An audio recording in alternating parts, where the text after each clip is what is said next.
Hello everyone. Welcome to the Hindu editorial vocabulary reading and summary series presenting by Diction Addiction. Today's Hindu editorial title is Getting Back on Track Union Budget 2021. It's a presentation of budget to the parliament is a marathon. It, it will take hours and sometimes days also. Similarly, today's Hindu editorial is very big. On par with the editorial length, the number of new words also more. So we will take more time and we'll enjoy the time with the new words. We'll go through the vocabulary. Many beautiful words you can learn from the today's Hindu editorial. I am really impressed with the new words and their expression, their pronunciation, their meaning. I'm enjoying. I guess you also enjoy if you go through the article and vocabulary very if you go through them very slowly and steadily and diligently. Yeah, the first one, unprecedented.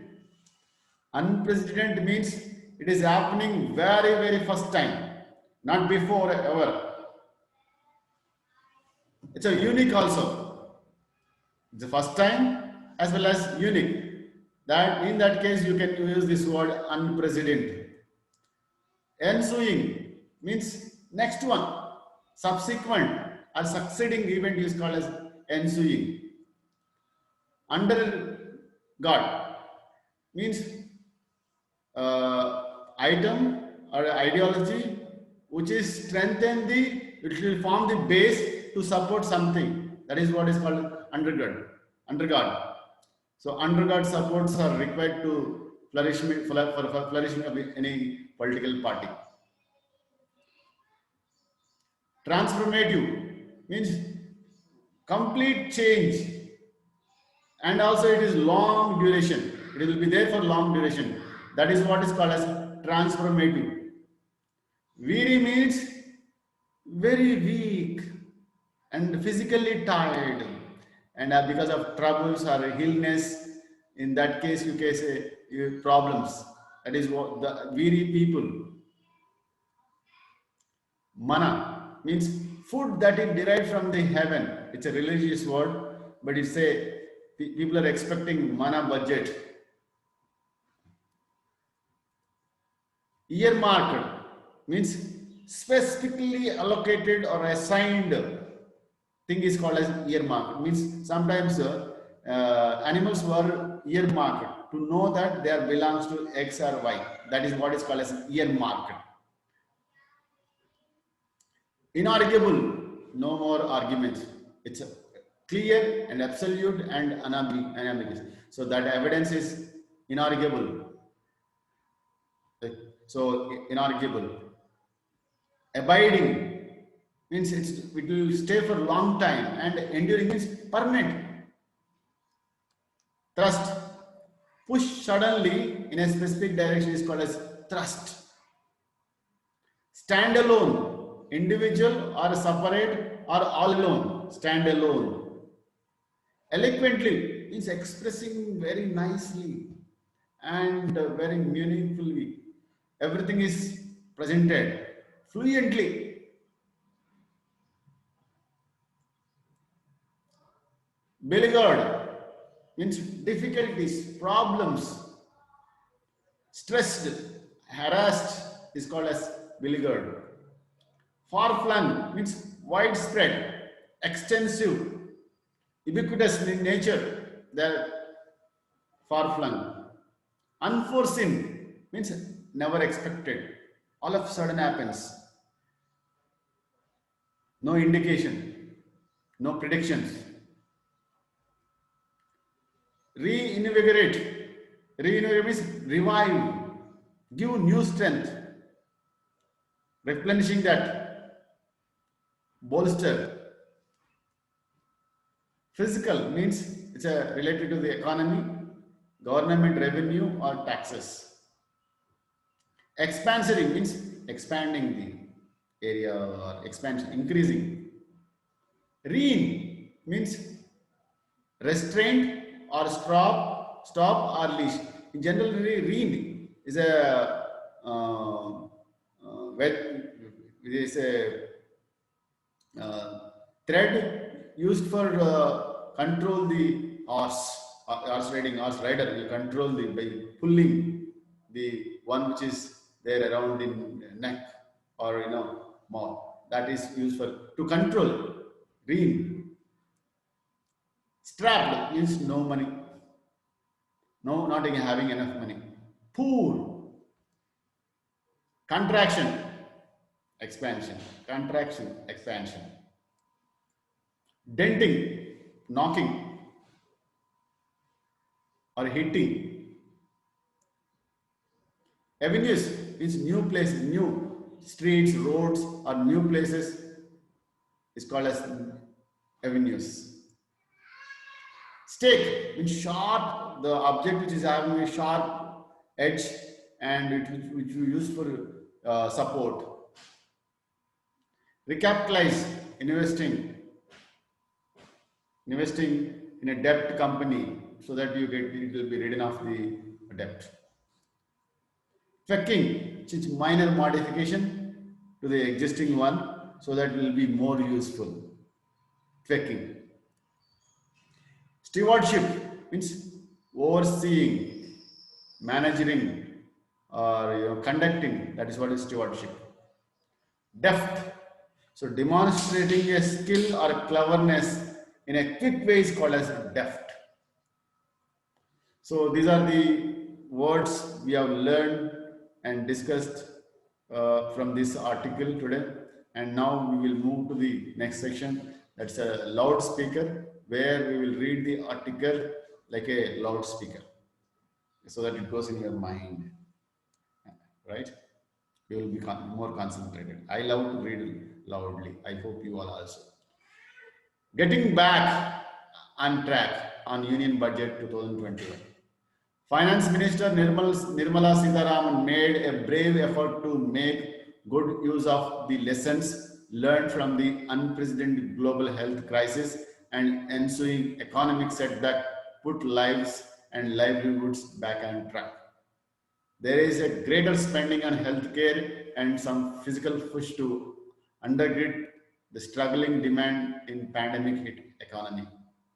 But this is no transformative budget that lives up to the high-ended expectation of the very population waiting for manna from the government. A lot more could have been done to address the chronic underinvestment in India's public health infrastructure by appreciably raising expenditure. The Union Budget for 2021-22 presented to Parliament on Monday instead reveals an estimated health outlay of 74,602 crore, almost 10% lower than the revised estimate of 82,445 crore earmarked for health spending in current financial year or fiscal year. The minister, however, has claimed 137% increase in the budgetary outlay on health and well-being by including one-time expenditure of 35,000 crore set aside for the COVID-19 vaccination program, 60,000 crore budgeted for Department of Drinking Water and Sanitation, as well as the Finance Commission grant for both water and sanitation and health, totaling almost 50,000 crore. While it is an inarguable fact that availability of the vaccines, ensuring the universal access to safe drinking water and proper sanitation and adequate nutrition are all key in determining population well-being.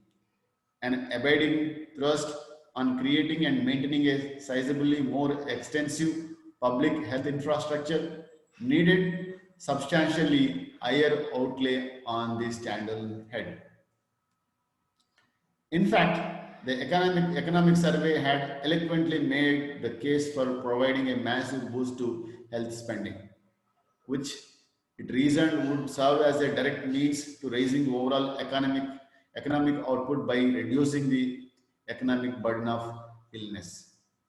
To her credit, the minister did announce that the government intend to introduce a new centrally sponsored scheme, PM Atma Nirbhar Swasth Bharat Yojana, to develop primary, secondary, and tertiary care capacities over the next 6 years at an estimated cost of 64,180 crore. How exactly this scheme pans out in terms of strengthening the beleaguered public health infrastructure in the remote and far-flung corners would well determine how prepared India is for the next unforeseen health emergency. A sizable physical stimulus to reinvigorate consumption demand could have gone a long way in completing the recovery. While the revised estimates for current financial year project a physical deficit of 9.4% of GDP on account of expenditure surging 34.5 lakh crore. The minister has opted for mere 33,000 crore increase in overall expenditure outlay in her budget estimates for next fiscal. Here again, she has pointed to the 5.4 lakh crore set aside for capital expenditure to contended a 35% increase in outlay over the current year's budget estimate. Far from being an expansionary budget, so Sitaraman has opted to contain overall spending so as it rein in physical deficit to 6.8% in the coming fiscal itself. The country cannot afford a premature scaling down of physical support at a time of rising inequality. Strapped as the government for funds in the wake of this year economic contraction denting its revenue receipts, the budget does make bold to set out few avenues for resource mobilization, with the minister announcing her resolve to complete the pandemic delayed strategic stake sale in several state-owned companies in the coming fiscal. The budget has accounted for 1.75 lakh crore in capital receipt from the disinvestment. She also proposes to privatize two more public sector banks and general insurer in 2021-22 and has committed to ensuring that the necessary legislative amendments to enable the LIC IPO are introduced in the current session of Parliament. The budget also throws open the doors for increased FDI in insurance. The foreign ownership limit would be raised to 74% after amendments to Insurance Act 1938. Still, it remains to be seen how eager overseas insurers may be raise their stakes, given the government intention to make its proposal politically acceptable by including safeguards such as mandating that majority of the board position and key management personnel to be restricted to resident Indians and requiring the companies to set aside specified percentage of profits as general reserve.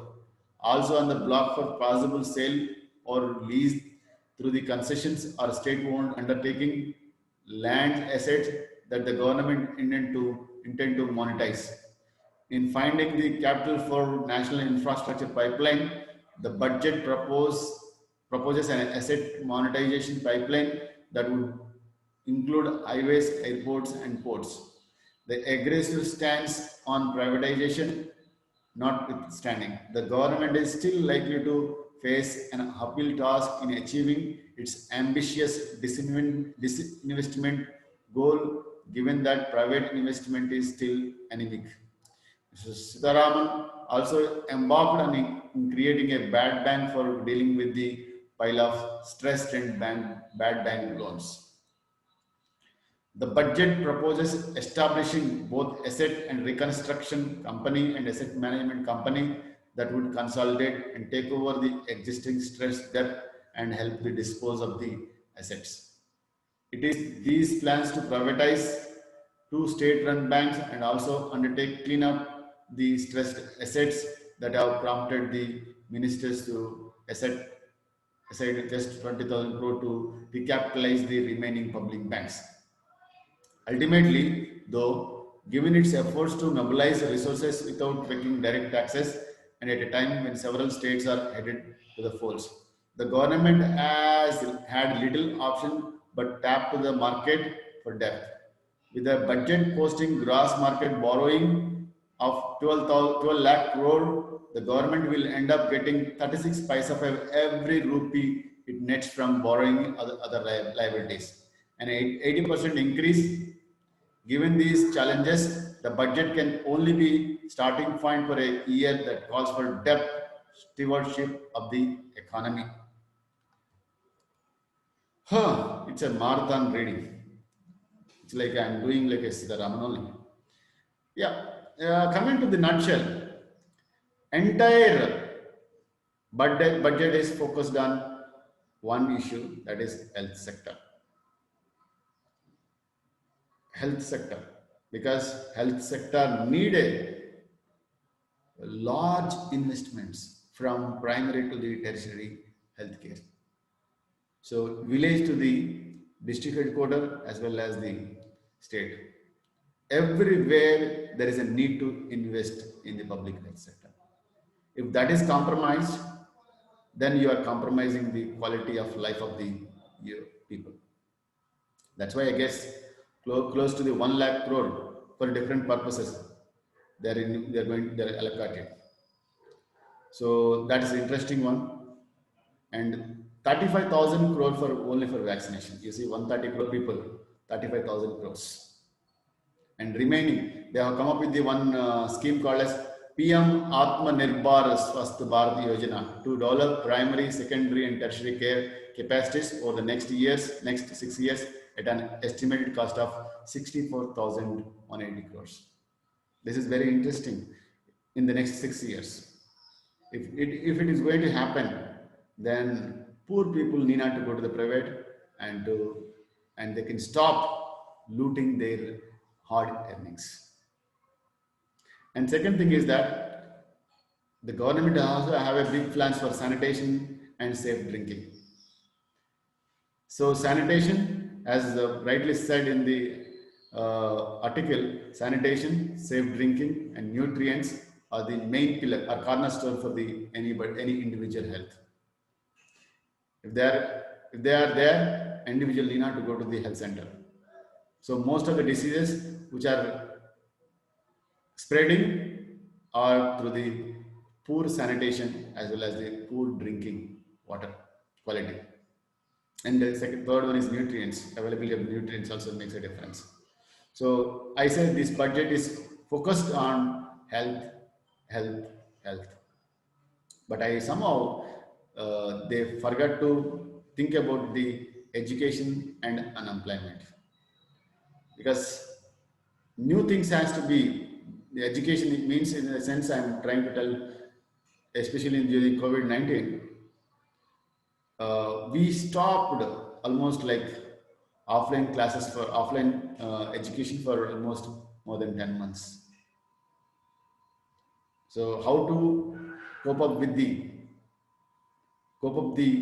unforeseen pandemics like this? So we need to have specific plans for education also, and we need to invest a lot. So health and education need to be under control of state, so that the individual who is coming by using them and will do the same, he will reciprocate the service to the nation. So education and health must be in the hands of government. And third one is unemployment. It's rising like hell, rising to the hell. So if you think COVID has created a job for companies and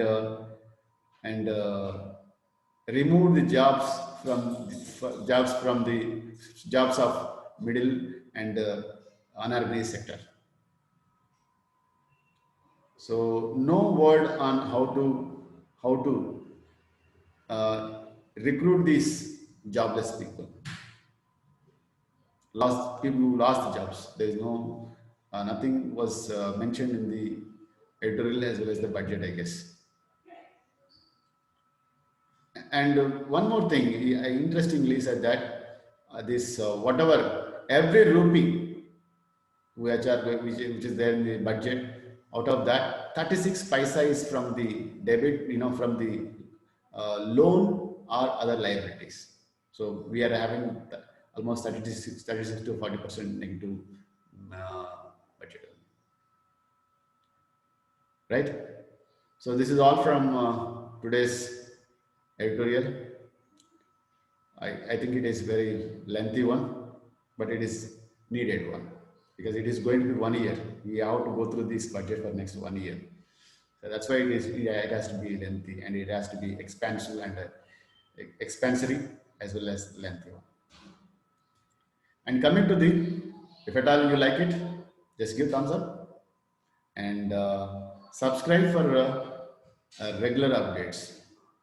This is all from this is all from me. This is all from me. If it, I will see you again with one more video tomorrow. Until then, bye bye.